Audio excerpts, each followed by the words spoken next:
اللهم صل وسلم وبارك على سيدنا محمد وعلى آله وصحبه وسلم. ازيكم عاملين ايه؟ يا رب تكونوا بخير. يلا الفيديو النهاردة جميل ومفيد، فيه شوية أفكار كده جميلة. هنشوف المطبخ بتاعنا اللي عاملينه جديد كده، بس ايه على الماشي كده والسريع، ولسه مخلصش والله، بس احنا ايه على الآخر. فيلا كده اسمعوا الفيديو، ما تبخلوش على هناء باللايك والتعليق، لايك كده وتعليق جميل لهناء، ربنا كده يديمكم نعمة في حياتي. وشاركوا كده المنشورات، ويا ريت كده اللي مش عامل اشتراك في القناة يشترك، ربنا يفرح قلوبكم. اللهم صل على سيدنا محمد. ايه ده يا هناء؟ ده قشر الليمون يا ولاد. كل ما يبقى عندي ايه ليمونتين تلاتة تعصريهم، حط كده كيس في الفريزر واسقطي قشر الليمون ده فيه. قشر الليمون ده كنز كبير واحنا مش عارفين قيمته، هنعمل بيه افكار جميلة. اللهم صل على النبي. حط كده الكمية اللي عندك، ابدأي كده حطيها لحد ما تستوي، تبقى معاك كده، تنزلي بس بالمعلقة تلاقي الايه قشرة الليمون اتقطعت معاكي، يعني كده استوى خالص. وسيبيه يبرد. قشر الليمون ده ليه استخدامات كتير هنقولك عليه، هنعمل بعض كده استخداماته في الفيديو، وهنقولك كده برضو ايه تعملي بايه تاني وتستفيدي بيه في ايه. اللهم صل على سيدنا محمد وعلى اله وصحبه وسلم. اهم شيء انك تسويه كويس، بحيث انت لما دلوقتي هنضربه في الخلاط ما يبقاش فيه ايه، يعني ما يعملش منك يعني حاجات كتير تترمي. احنا عايزين نستخدمه كله، هنستخدمه استخدامات ما شاء الله عليها لا تعد ولا تحصى. طيب احنا هنعمل ايه دلوقتي؟ هنعمل خلطة لتلميع الألموني، حاجة كده زي الفل. اللقطة دي بقى مشت من الفيديو ازاي انا مش عارفة. ده بوتاص يا جماعة، البوتاص بتاع الغسيل اللي كنا بنستخدمه زمان في الصابون وفي الغسيل وكده. هتجيبي ربع كيلو من البوتاص، هتجلبيه على كوبايتين اتنين من المية، وخلي بالك تجلبيه في حتة ما يكونش فيها أطفال. اللهم صل على النبي. شايفين يعني احنا جلبناه ولسه بيدخن كده زي ما انتم شايفين معايا، لو واخدين بالكم من البخار. ولازم تجلبي في جردل بلاستيك. احنا هنعمل صابون للمواعين بحاجات بسيطة كده، بيخلي الألمونيا معاكي فلة شمعة منورة. اللهم صل على النبي. يبقى معانا ربع كيلو من البطاطس. اللهم صل على النبي. لتر الا ربع زيت. عندك زيت قديم مستخدماه مستعملاه استخدميه، مش عندك زيت كده من تحت التومين واستخدميه. اللهم صل على النبي. الجزة ديت كيلو الا ربع، يبقى كيلو الا ربع من الزيت، ربع كيلو من البطاطس، كوبايتين اتنين ميه. اول حاجه بنعملها ايه يا هناء؟ بنقلب البطاطس في كوبايتين اتنين من الميه، كوبايتين بمج الشاي العادي. هننزل عليهم بلتر الا ربع من الزيت، زيت مستعمل زيت نظيف اللي موجود عندك. احنا للاسف الشديد كنا لسه الزيت القديم اللي عندنا كنا لسه بايعينه. فانزلي كده بالزيت على الاول بوتاص، بعدين ميه، بعدين الزيت. وهنكتب لك المكونات كلها في صندوق الوصف، واول تعليق مثبت على صفحتي على الفيسبوك. وهننزل كده بكوبايتين اتنين كبار من سائل تنظيف المواعين اللي انت بتستخدميه، ويفضل انه يكون لونه اصفر. ليه؟ عشان الصابون كده يبقى شكله معاكي جميل. وجلبي المكونات دي كلها. هي ايه هنقل المكونات تاني؟ ربع كيلو بطاس، كوبايتين اتنين من المية، لتر الا ربع زيت، اللهم صل على النبي، كوبايتين اتنين من سائل تنظيف المواعين، وليمونة تعصريها. ايه عصير الليمون ده بنعم ايديكي، يحافظ عليها كده من الايه من التشققات. وهننزل عليهم بنص كيلو من الدقيق. وانزلي كده وجلبي لحد ما يتكون معاكي عجينه، يعني مش متماسكه جامد ولا طريه جامد برضه. وجلبي، والافضل يكون جرد البلاستيك عشان البطاطس ما يبوظش، ما تعمليش في حاجه ألمونيا. جرد البلاستيك كده وانزلي. وبحته قطعه كده من الخشب، ايد مكنسه، اي حاجه عندك شايفين كيان. وجلبي كويس كده وظبطي دنيتك لحد ما يتكون معاكي كده زي ما انت شايفه معايا. خلي بالكم مش انا اللي بنعمل، انا جايبه واحده حريفه في الصابون دي، ام اتهم كده، ربنا يديها الصحه والعافيه وايه، ويفرحها بولادها يا رب. هي استاذه في اعمال الصابون ده صراحه ربنا يعني، وما بتتاخرش عن حد. اي حد يقول لها ام اتهم هنعمل صابون، تلاقيها ايه تعمله لنا كده. وابداي كده قلبي كده زي ما انت شايفه معايا. شايفين العجينه ديت بقت مفروله كده ولونها جميل وزي الفل. عايزه تفرديها في صينيه كبيره، تفردي فيها كيس وتعمليه وتقطعيه قطع، ماشي. عايزه تعملي زي ما انا بنعمل كده، انا ما بنعملش غير كده يا جماعه. علبه بلاستيك كده زي ما انتم شايفين، بلاستيك شفاف، علبه حلاوه طحينيه عندك تكون فاضيه. وابداي حط الصابون اللي انت عملتيه واضغطي عليه بايدك، اكبسيه اكبسيه كبسه صح. زي ما انت شايفه معايا كده، اضغطي وظبطي الدنيا. كده هتسيبيه اللهم صل على النبي يومين اتنين، وتالت يوم هتشتغلي منه. شايفين لونه معايا؟ ولو الزيت انت جاليه بيه اللون هيبقى غامق شويه عن كده. فاللي موجود عندك اعملي بيه. هنحط كده على وش العلبه نص معلقه كده او معلقه من الصابون السائل برضو. ليه؟ دي بتخلي العلبه الصابون كده يبقى ناعم، ما يشجكش معاكي، يبقى زي الفل كده زي ما انت شايفه معايا. امسكي كده السائل الصابون، السائل تنظيف المواعين ده، وابدأي كده اللهم صل على النبي ايه، نعمي به وش علبة الصابون واضغطي عليها كده. وغطيها بغطاها وسيبيها يومين 2. الكميه اللي انا عملتها هتعمل علبتين 2 من اللي انتوا شايفينها معايا دي اهي. اكبسي كويس وغطي. معلش بقى من منظر الجيركن اصلا اللي كنا جايبينه من ورا، فزي ما انتوا شايفين عامل الايه الاتساخات اللي على الارض دي. اللهم صل على النبي. انا معلش بقى، انت عارفين انا بنسجل وقاعده والله العظيم دماغي ما هو معايا، مش عارف. انا كنت زي الفل، حاله وفاه يا ولاد. شفتوا اللي حصل لجوزي بالظبط. انسان عزيز علينا يعني، كان صديق جوزي كمان والله. يعني طول النهار والله شايفاها انا الساعه 2 النهارده جايب مراته من الشغل وجايب الموتوسيكل الساعه 2 على المغرب، قالوا ده توفى. الدنيا يا ولاد بقت صعبه، ما بقاش فيها حاجه تليز ولا حاجه تفرح ولا حاجه تبسط. يعني شوفوا سبحان الله. لسه بنقول لابن سيلفي يا احمد، ده انا شايفاه يا احمد الساعه 2. قال لي يا عمتي والله ده جايب برسيم المغرب من الغيط. بقول لي كان بحشش برسيم ومروح بيه المغرب من الغيط. فشفتوا الدنيا فانيه. اللي متغطي بقى عريان.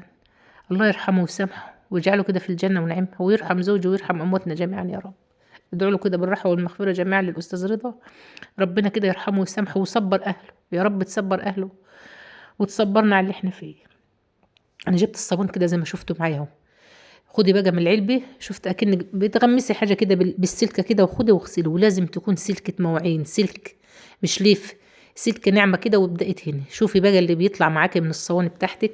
يا هناء ده انت مواعينك على طول بتلمع. هي بتلمع على طول، بس برضو زي ما انتم شايفين الحاجه الالمونيا ديت عايزه تتنضف كويس. خدي بقى كده من العلبه زي ما شفتي انا عملت، وابدأي كده ادعكي الصواني بتاعتك كلها. اللهم صل على سيدنا محمد. اغسلي كده الحاجة، كل ما تدعكها كده تنضف معاك وتبقى زي الفل. احنا بنغسل فين دلوقتي؟ احنا ورا خالص مكان ما بننضف الطيور. ليه يا هناء؟ هتعرفوا ليه في اخر الفيديو، هتشوفوا تعرفوا هناء بتغسل ورا ليه، والبهدله اللي فيها هناء اليومين دول. ربنا يعيننا ويقوينا. ادعكي بقى كويس بالصابون دي. شايفين الالمونيا بتعمل ايه معانا؟ شايفين اللي بيطلع من الالمونيا ده كله؟ فلازم كل فتره في التانية تعملي كده. يلا الشطري كده قبل رمضان، وامسكي المونيتك كلها لمعيها. وهنقول لكم على حاجه، مفيش غنى عن الالمونيا. انا جبت طقم جرانيت هتشوفوه معايا في اخر الفيديو. والله ما كمل معايا سنه، وقشر وبقت حالته بالبالة. ومش هين عليه نرميه. يعني البارح بنقول له يبقى واحنا بنرص المطبخ يبقى، وطلع يبقى ما هين عليه نرميه. يعني احنا كده كده ما بنعملش فيه. بس اهو اهي شايفين دعكتها دحكه، وهندعكها كمان دحكه. دعكه كده وهبه بتدعك معايا ونغم. خدنا الالمونيا بتاعتنا كلها يا ولاد، وخدناها كده زي ما انتم شايفين معايا. الصابون المواعين ده انجاز. يعني العلبتين دول لو عملتهم انا مش هنخليهم كمان ليا، انا هندي حد منهم عشان هم كتير كتير قوي. يعني انتوا شايفين ده كله اتغسل من العلبه واكننا ما خدناش منها حاجه. ليه؟ لانه هو زي ما انت شايفه معايا كده بيرغي كويس. بيرغي من ايه؟ من المكونات بتاعته اللي احنا حاطينها. هنسيب لكم المكونات بحالها كده في صندوق الوصف للي عايز يعمل. بنوريكم بقى الحاجات اللي طالعه من الالومنيا، الزرق اللي فيها والحاجه اللي فيها دي. واضغطي كده وادعكي وظبطي الدنيا. اللهم صل على سيدنا محمد وعلى اله وصحبه وسلم. صواني الفرن، الحلل الالمونيا، صواني الرز.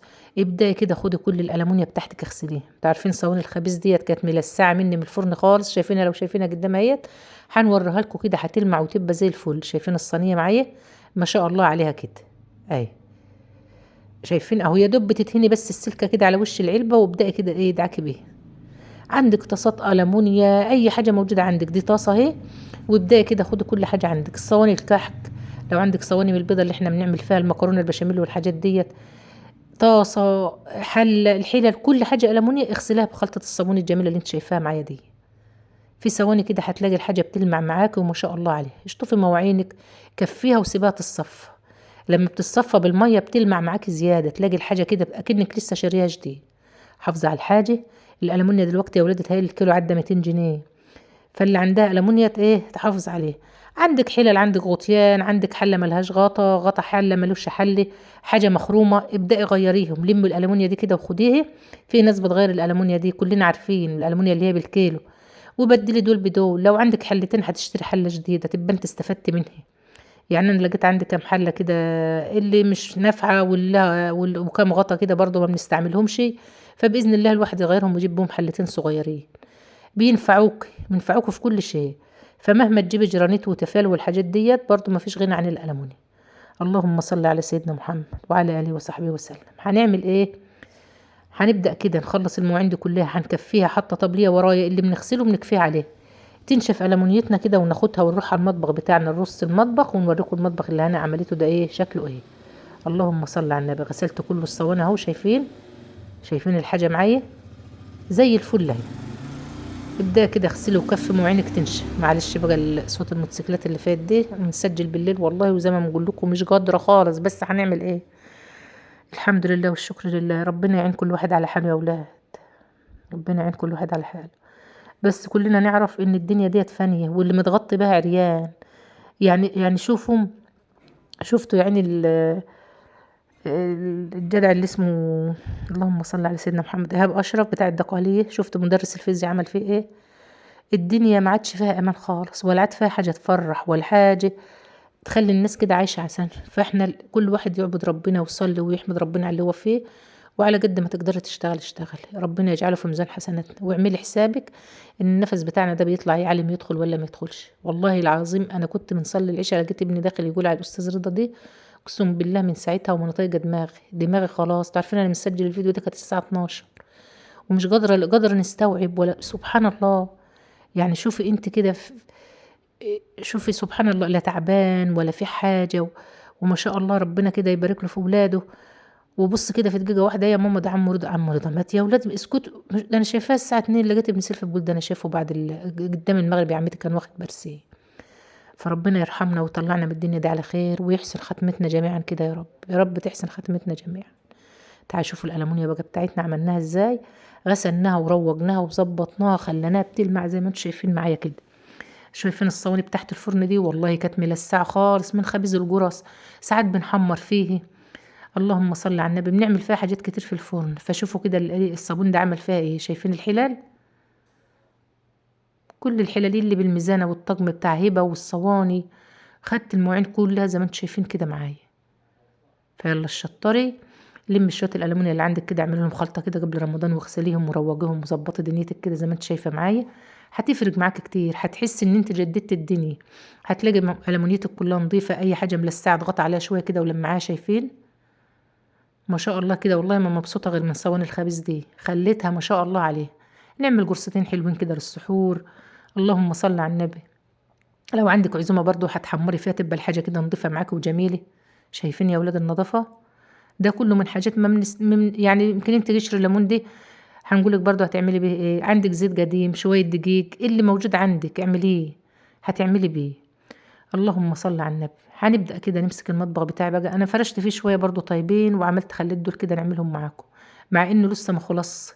بس برضو انت عارفين البيت من غير مطبخ ما ينفعش. يعني صراحة ربنا احنا عشنا اسبوع صعب، مع اننا بنطلع عند هبة وبنطلع عند نغم، بس الدور الارض ده ما فيش غنى عنه. الزاوية دي كده عاملينها كده للصواني الطويلة دي. هنبدأ كده نرص فيها زي وحدة كده. فالوحدة ديت فيها ايه هنوريكم برضو فيها ايه دلوقتي. اللهم صل على النبي. وهنحط فيها الايه الصواني الطويلة ديت زي ما انتم شايفين معايا، هي يا دوب على قد الايه الخمس صواني اللي عندي. اللهم صل على سيدنا محمد وعلى اله وصحبه وسلم. حطيت الصواني بتاعتي ديت كده زي ما انتم شايفين، ديت بتبقى كماليات جايه من على المطبخ. بس كل حاجه يا جماعه بالفلوس، فانا ما جبتش غير دي. فيها مكان كده ديت تحت البوتاجاز جنب البوتاجاز على طول. تحط فيها المعالق والاسباتيولات اللي بتستخدميها، تحط فيها جزاز الزيت. اللهم صل على النبي. لو عايزه تعلقي برضو على الحتت اللي هي ديت فيها علاجات برضو تعلقي فيه. وفيه تحت رف للتوابل. فهي صراحة ربنا حلوة، بس برضو ايه، يعني انا كنت مفكرة الحاجات دي اول ما رحت نعمل المطبخ كنت مفكرة ان ديت يعني من ضمن كماليات المطبخ حسب الاتفاق من اللي انت بتتفقي فيه على المطبخ. قالت ده دي كماليات اللي انت عايزاه بتشتريه وبيبقى على حسابك بفلوس. فصراحة ربنا انا ما جبتش غير دي، يا ما جو رضا من عند الله وفضل ونعمة، الحمد لله والشكر لله. حطيت كده فيها جنب البوتاجاز التوابل الزيت، المعلقة اللي بتستخدمها في اللهم صل على سيدنا محمد في الطبيخ والحاجات ديت اهوت كده زي ما انتم شايفين، تبقى جنب ايدك كده على طول. فحبيت قلت ايه واحدة كفاية، والوحدة التانية بقيتها يعني دي واحدة على بعضها فيها الشبكة بتاعت الزيوت والحاجات ديت، والناحية التانية حطيت فيها الصواني. عفوا. ده بقى اللي تحت الرخامة على طول، الرخامة الكبير. هنبدأ نحط فيها الحلل الألمونيا كده زي ما انتم شايفين معايا. الحلل نزلت ميتها نشفت ميتها خليتها زي الفل. استخدامك الحاجة اللي هي بتستخدميها كتير خليها قريبة كده من ايدك زي ما انت شايفة معايا. بدأت كده حطيت الحلل.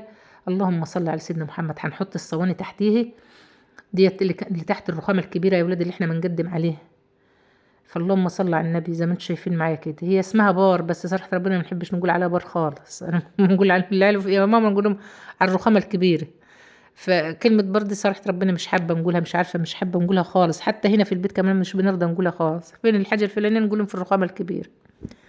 اللهم صل على النبي. بدأت رصيت كده الألمونيات، الصواني كلها ظاهرة معايا، دي صواني البيتزا وصواني الرز. الجانب كده لو هنعمل نعمل فيه كيكة بنعمل فيه بطاطس برضه. وديت الحلل الكبيرة برضه حطيتها في ضلفة تانية، شارية المفارش ديت، قلت برضه تحافظ على الايه، على الخشب بتاع المطبخ. هي حاجات هناء على جدها بقى، فمحدش ايه يضحك علينا. هي الحاجات ديت بس، والله الحمد لله والشكر لله، دي الحاجات اللي انا بنستخدمها، والحاجات دي كلها بتاعتي صراحة يعني. فهي حاجة على قد حالنا برضو، بس حلوة، رضا وفضل من عند الله. ده الطقم اللي بنقول لكم عليه اهوت، الجرانيت اللي انا ما يعني يمكن والله ما قاعد عندي سنتين اتنين وقشر خالص. هتشوفوا الحله اللي هنعمل لكم فيها قشر الليمون دلوقتي. اللي استلس برضو لسه هنغسله ونرصه. اللهم صل على النبي. عامل لنا الضرفتين كده زي نيش. تعالوا شوفوا بقى خالتكم هنا حاطه في النيه. هم دول اللي حيلتي يا جماعه، هم الطبقين اللي انتوا شايفينهم واللي هتشوفوهم في الضرفه التانيه، دول اللي نحط في النيه. والحبه الكوبايات اللي انتوا شايفينهم معايا دول. صراحه ربنا يعني حاجه، هي حاجه حلوه برضو يعني، الحمد لله والشكر لله، رضا من عند الله. فحطيتهم كده زي ما انتم شايفين. اللهم صل على النبي. ودي التانية اهي، هم ضلفتين كده حطيتهم جنب البوتاجاز. فدي حبة اطباق كده حطيتهم تحت. وفوق كده كاسات بتاعت فاكهة، سلطة فواكه ولا حاجة. والكوبايات اللي بنعمل فيها زبادي، بنعمل فيها شاي، دي يعني مستخدمهاش على طول. ضلفتين فوق على طول كده، فوق الشفاط بتاع البوتاجاز. حطيت بقى الكبة، الخلاط. اللهم صل على النبي. عصيرة البرتقال، المضرب الكهربائي. فظبطت الدنيا كده زي ما انتم شايفين معايا. دي الكبة بتاعت نغم، والكبة بتاعت انا الصغيرة دي، والكبيرة دي بتاعت نغم. وده الخلاط الجديد. والخلاط اللي فوق ده الموناليكس الاصل بتاع زمان، فاكرينه؟ ده اللي انا كنت متجوزه بيه اهو، لسه محافظه عليه لحد دلوقتي اهو، شغال والله. والمضرب كده بتاع البيض، وعصاره البرتقال، دول كده فوق الايه، فوق البوتاجاز على طول. ده اسمه ايه، الشفاطه اهو، لسه ما شغلناش يعني كمان صراحه. فلسه كده هنبدا ايه نعمل. اللهم صل على سيدنا محمد وعلى اله وصحبه وسلم. انا خدت لكم جوله كده سريعه النهارده عشان الناس اللي سالت في البث يعني هتورينا المطبخ امتى. على ما ربنا يسهل يعني. حتى والله لسه خلاط الحوض ما جبناش ولا ركبناه. حاطه كده بقى في التكفيله كده، حطيت الانبوبه هنحط فيها الباسكت. لو اتبقى مكان كده نحط فيه بقى ايه جراكن صابون او كده ماشي، ما تبقاش ليها مكان تاني. وده التربو اهوت، شايفين اول استفتحنا للتربو حطينا فيه الدقيق اهو، دول كيسين دقيق كده من بتاع التومين. اللهم صل على النبي. وده التربو اهو. بتجيب دقيق ليه يا هناء؟ والله يا جماعه بيتحكموا علينا، لازم ناخدوه. وزي ما انتم شايفين كده في ضلفه المطبخ اهو. الضلفه دي كده جنب التلاجة، فعملتها كده قلت ايه عشان هي فيها داخله لجوه كده، فقلت حلوه للايه للخزين. بتفتح زي ما انتم شايفين معايا كده، سهله برضو وايه ومريحه اهي. بس قلت خليها بقى الخزين، رز، زيت، السكر، الحاجه اللي عندنا نحطها فيها، شويه عدس، شاي. تبقى لما كل الايه كل الخزين كده وعلى جنب لوحدها، ما تتفتحش كتير. هنا بقى الرشاقه. اللهم صل على النبي. اللي هي بتاعت الاطباق، هي رفين كده زي ما انتم شايفين، رف اطباق ورف كوبايات. وفوق في العالي كده رف تالت اهو. دي بقى لو في كوبايات عصير، حاجات مش بتستخدمها قوي بترتفع فيه. بس لسه برضو ايه هنبقى نشتري كده حبة ونحطهم. اللهم صل على النبي كده زي ما انتم شايفين اهو. الرف فوق وفرشته برضو كده وجهزته. واحلى حاجة كده الاطباق تبقى في الايه في المطبقية كده، وما شاء الله عليه. اللهم صل على سيدنا محمد. دي الضرفة برضو جنب التلاجة فاضية، لسه برضو محطتش فيها حاجة، فهنفرشها. ولسه برضو في مواعين كتير جوه هنبدأ نرص فيه. بس انا برضو حبيت نديكم فكرة برضو ونوريكم كده الايه المطبخ. الناس اللي سألت في البث يعني فين ما ورتناش المطبخ، فوالله لسه مكومة. فزي ما انتم شايفين كده، انتوا عارفين الصوانعية بقى ايه احبالهم طويلة. اللهم صل على سيدنا محمد. وديت للتلاجة، هي دي فوق التلاجة كده من فوق. اللهم صل على النبي كده زي ما انتم شايفين رفين برضو كده. فحاجة عالية بقى، حاجة مش بتستخدميها هترفعها فوق فيها في الايه في المكان دي. جنب التلاجة كده من اليمة التانية ضرفة كده جالك ايه للمنظفات، لأدوات النظافة. من فوق كده للمنظفات، وتحت الأدوات النظافة كده زي ما انتم شايفين. فيها علقة كده علقنا عليها السلكة. لو عندك بقى المجشة والجاروف والمساحة والحاجات دي تحطها فيها، تبقى برضو ايه ملمومة ومتدارية. اللهم صل على النبي عليه أفضل الصلاة والسلام. وده كان مطبخ هناء يا ولاد اهو. بإذن الله برضو لما نكمله ونخلصه ونركب الخلاط هنعمل لكم فيه جولة سريعة، هنعرفكم برضو نوعه ايه. اللهم صل على النبي. وعاملاه فين بس واحده واحده كده. انا قلت النهارده برضو نوريه لكم، عشان كده كده اصلا مش عارفه نصور. حتى الضلفه ديت لسه ما جتش ولا ركبت، شايفين؟ ففي شويه تشطيبات برضو كده وحاجات. باذن الله هنشطبها كده مع بعض ونوريها لكم برضو. اللهم صل على النبي. ايه ده يا ولاد؟ كنت بقول لكم ايه هنا والله ما انا عارفه. المهم، هو ده كان المطبخ بقى اهو. اخترت اللون هادي، الالوان هاديه كده برضو عشان تجيب الايه الاضاءه معانا وتبقى منوره الدنيا. طيب هنعمل ايه بقى؟ هنبقى قشر الليمون اللي قلت عليه انا سلكته، هنبدأ نحطه كده بالمية بتاعته فين؟ في الخلاط. اضربيه كويس، اضربي كده اللهم صل على النبي، اضربيه كويس كده في الخلاط. وشوفي دلوقتي هنستخدمه في ايه. اضربيه في الخلاط، وعايزه تصفيه صفيه، عايزه تستخدميه زي ما هو استخدميه. اللهم صل على النبي. اضربيه بس ونعميه كويس. لو عندك مصفى صفيه بسرعه، مش هياخد معاكي حاجه. ده ايه؟ ده قشر الليمون اللي احنا سلقناه وشفته في اول الفيديو. هنبدأ كده نعمل ايه؟ هناخد منه زي ما انتم شايفين معايا حبه كده، هنخليهم قشر ليمون صافي كده زي ما انتم شايفين، والحبه التانيين هناخدهم هنضيف عليهم اضافات وهنقول لكم تستخدموهم في ايه. اللهم صل على سيدنا محمد وعلى اله وصحبه وسلم. هنبدأ نعمل ايه؟ شايفين الطقم بقى اللي بنقول لكم عليه الجرانيت اهو، شكله كده يغني عنه، يعني ما بنستخدموش غير في الحاجات اللي ما بتبقاش ضروريه عندي. حاجه للطيور، بطاطس للطيور، حاجه زي اللي هنعملها دلوقتي. وما فيهمش غير حله واحده اللي سليمه لحد دلوقتي. اللهم صل على النبي. هنبدأ نحط كده نص الكمية على البوتاجاز زي ما انتم شايفين، والنص التاني كده معايا. هتعملي فيه ايه؟ هنعبيه في بطرمان وسيبيه في باب التلاجة. هتعملي منه ايه؟ لو بتنضفي طيور خدي منه حط على الطيور بعد ما تنضفيها. سحر في تنظيف الطيور، والله العظيم كنت بنعمل منه اكياس ونشيلها في الفريزر. نيجي ننضف الطيور، نيجي واخده منه وحط على الطيور. هتنضفي سمك، هتنقعي طيور، خدي منه كده، كنت نعمله كده ونحطه في اكياس، ناخد منه قطعه بقطعه ونحط فين؟ على تنظيف الطيور. بيبقى جميل معاك وزي الفل وما يخليش ريحه اي زفاره. طيب اللي انت حطيتيه على النار ده هنا هتعملي فيه ايه؟ معايا معلقتين كبار من ملح الليمون ومعلقه كربوناتو. اشتغلنا بقى هنا كل يوم بملح الليمون والكربونات، والله العظيم يا جماعه جربهم ومش هتندموا. نزلت كده بملح الليمون عشان هو بيبقى حبيبات على ما يدوب معايا. واول القشر الليمون ده ما يبدا يغلي معايا هننزل بالكربونات. هتشوفوا تفاعل وفوران زي ما هتشوفي معايا دلوقتي. اول ما يبدا يتفاعل كده وتقلبه ويفور معاك، شيلي من على النار خالص اهو. ده كده شيلي من على النار وقلبي. طيب ده هنستخدمه في ايه؟ اول حاجه هتسيبيه يهدى طبعا عشان ايدينا. سيبيه كده يهدى خالص وهنقولك هتستخدميه في ايه. لو بتعملي حاجة اعمليها وحطيه جنبك كده في البوتاجاز على الرخام او عين البوتاجاز. واطفي البوتاجاز، انا كنت هنا طفيت البوتاجاز خالص. وابدأي كده ايه؟ هتستخدمي لما يبرد هتستخدمي في ايه؟ هتستخدميه في تلميع الاستانلس. جزاز البوتاجاز، السيراميك بتاع الحمامات والحواض. اللهم صل على سيدنا محمد. لو عندك خلاط كده من اللي هم بتوع الحنفيات وعامل يعني مش بيلمع، حط كده على السلكة واعمليه. ده لو عندك بخاخ حطي كده في البخاخه ورشي، ويا دوب كده ما فيش ثواني كده ودعك. شايفين جزاز البوتاجاز معايا من العفره؟ هيلمع معايا ويبقى زي الفل اهو. سلكه كده وابداي ايه؟ اغسلي او ليفه، لو جزاز ده وفيه ليفه اغسلي بالليفه. عيون البوتاجاز ذاته زي ما بنقول لك اي حاجه عندك حلل استانلس براد استانلس هيلمعها لك ويخليها لك زي الفل. اغسلي بيه السيراميك بتاع الحيطان دي. اللهم صل على النبي. الحواض والقعدات والحاجات دي بخليها زي الفل، اللي بيلمعها كده وخليها تضوي معاك.